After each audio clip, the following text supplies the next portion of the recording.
Ralph Redder narra este episodio diciendo: el voluntario fue recibido sin otra investigación y llevado al campamento, donde el coronel lo presentó con su padre como un recluta casual a la causa. Padre e hijo lo miraron con lástima, embarazados por su aspecto raído, empapado por un aguacero tropical. Necesitaba que le suministraran ropas. Ocioso es decir, dijo el coronel, que estando nosotros desprovistos de ropa para el recién llegado, no sabíamos qué hacer para remediar la ingente necesidad que sobre él pesaba. Hubo de usar el vestuario de nuestros pobres soldados, algún calzón y cotón de manta, agregando un cobertor de la cama del señor mi padre y su refacción de botines, con lo que, y una cajetilla de buenos cigarros, se entonó admirablemente. Tendiendo vestido al hombre, vino enseguida otro problema: ¿qué hacer con él? Por lo demás, el señor mi padre, que tuvo gusto en recibir a un colaborador espontáneo en la lucha comenzada entre Santana, estaba en la misma perplejidad que yo, y al ofrecérsele él a escribir en la secretaría repitiendo que había venido a ver en qué podía ayudar aquí donde se peleaba por la libertad, se le encomendaron algunas cartas de poca importancia, que contestaba y con la mayor modestia las presentaba a la firma. Fue solo algunos días más tarde cuando se descubrió su identidad, al llegar al campamento una carta dirigida a un tal licenciado Benito Juárez. Entonces el coronel volvió a interrogarlo: aquí hay un pliego rotulado con el nombre de usted. ¿Pues qué es usted, licenciado? Sí, señor. ¿Con qué es usted el que fue gobernador de Oaxaca? Sí, señor.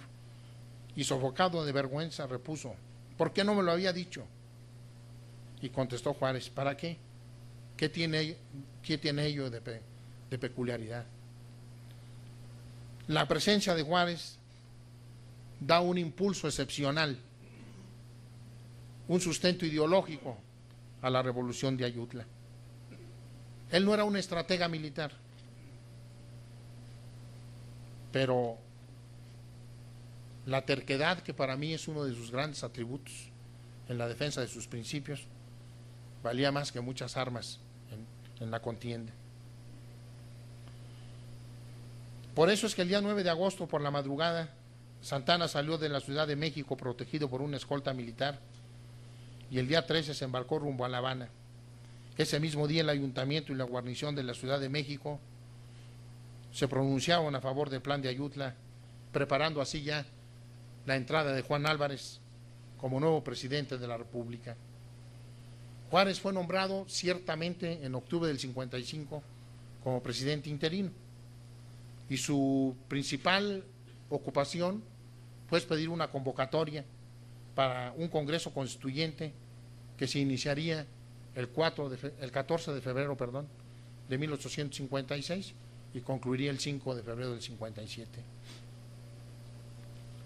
Aún estando en Bronzeville, el 4 de octubre del 55, el presidente Juan Álvarez nombra a Ocampo y a Ponciano Arriaga como ministros de Relaciones Exteriores y de Fomento. Después de aproximadamente 2 años de destierro y de haber padecido enfermedades y pobrezas, a Ponciano Arriaga se le ubica el 11 de octubre en Monterrey, desde donde se dirige a Manuel Doblado para tratarle un asunto sobre su hijo Mauricio. El periódico El Vínculo de la Libertad refiere que el último martes del mes de octubre del 55, a las 5 de la tarde, llegó Ponciano Arriaga a su tierra natal, San Luis Potosí. Su recibimiento causó la alegría y desbordó el sentimiento de sus ciudadanos, quienes lo recibieron con música, acompañándolo hasta su morada. En honor de su llegada circuló en San Luis Potosí una publicación con el siguiente texto: al señor Ponciano Arriaga: bienvenido seas, hijo mimado de Potosí, ilustre abogado, defensor constante del pueblo, mártir vivo del despotismo y de la tiranía. Llega a solazarte en los brazos de los libres, que te aclaman por su jefe y te obedecerán como a su patriarca. Llega a estrechar tu pecho en el de tus antiguos compañeros de armas, en el de tus hermanos, pues lo son los que defienden la santa causa de la libertad. Ven, potosino ilustre, a la hermosa capital que te dio a luz para que le embellecieras con tu inteligencia. Ven y tu espaciosa frente por donde ha corrido el copioso sudor del sufrimiento, sea ornada con las guirnaldas que te prepara la joven hija del pueblo y el laurel del ciudadano. Y esto es porque en la intervención americana, en el 47, Ponciano Arriaga estuvo en la defensa en la Ciudad de México y preparó desde Potosí a un grupo de potosinos para que vinieran a apoyar a las fuerzas mexicanas en contra de las fuerzas norteamericanas, y vendió la casa que le habían heredado sus padres en un acto de infinita congruencia entre lo que se piensa y lo que se dice. Desde la tribuna del constituyente del 56-57, los diputados hacían una reflexión sobre los destierros, comentando que si bien es cierto, algunos recayeron en quienes conspiraban para derrocar a Santana, otros se le aplicaron a centenares de víctimas inocentes. Muchas familias quedaron en la orfandad y en la miseria. El talento, la honradez y el patriotismo eran títulos de proscripción. Ilustres ciudadanos mendigaron el pan en tierra extranjera y el destierro no los libró de la calumnia. Un caso fue el de Ponciano Arriaga, a quien desde México el gobierno de Santana lo estimaba como traidor a la patria. Ponciano Arriaga sufrió las inclemencias del destierro. En alguna de sus cartas nos narra: es la historia del infortunio y de las lágrimas de la pobreza y del trabajo, de la servidumbre y de todas las privaciones en país extraño. Tal vez la historia de la desnudez y el hambre de sus esposas y sus hijos. Y esta enemistad es la gloria, el orgullo de los proscritos mexicanos. Gloria y orgullo que no cambiarían por todo el oro del mundo, ni mucho menos por todas las cruces, cordones, medallas, charreteras, golillas y aparejos bordados con que Santana y sus áulicos y aduladores pretenden suplir al saber de la virtud y tapar los sucios andrajos de su prostitución.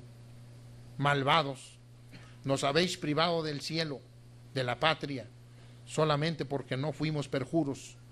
Nos habéis condenado a esta agonía lenta que se llama destierro, porque hemos tenido honor y carácter.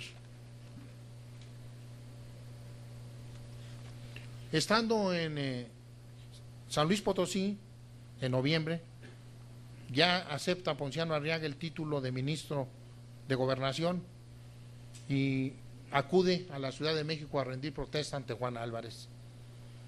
Las crónicas de San Luis Potosí registran la salida de Arriaga en noviembre del 55. Sus amigos en la Ciudad de México lo recibieron el día 29 y el Monitor Republicano destaca este recibimiento extraordinario. Ante la amenaza de una amenaza civil generalizada para evitar derramamiento de sangre y otra lucha que debilitara a la nación mexicana, finalmente el presidente Juan Álvarez renuncia a fines de 1855. Al renunciar Juan Álvarez, Arriaga es sustituido en el Ministerio de Gobernación por José María Lafragua. En el histórico banquete del Tívoli que se llevó a cabo en la fría tarde del 14 de diciembre del 55, al que asistieron periodistas, poetas, senadores y políticos que se reunieron en torno a Juárez, Yáñez, Lafragua y Arriaga, teniendo como fondo una música de cuerdas, se iniciaron los brindis por la libertad, por Juárez y por Ponciano Arriaga, a quien motivaron para que hablara en los siguientes términos. ¿Qué podía poner un pobre proscrito en favor de la libertad, allá en medio de las calamidades del destierro? ¿Qué puede dar ahora el ministro de Estado o el amigo orgulloso con el cariño de sus amigos? También lágrimas y sentimientos. Los accidentes en la vida son nada. La idea, el sentimiento, es la verdad, y la verdad es una.